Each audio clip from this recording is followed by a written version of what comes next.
So discovering Yogi Hari's ashram really felt like discovering some treasure. And when you find treasure, you have to pursue it.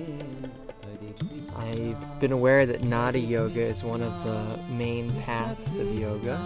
But Nada Yoga, this path of divine sound vibration, is often hard to find. My favorite thing about Yogi Hari's ashram is the experiential opportunity to go deep into all aspects of yoga. I feel like when we really want to make a change in our life, we need an immersive environment that allows us to develop holistically, and Yogi Hari's ashrams really helped me to develop in that way. I discovered something really meaningful.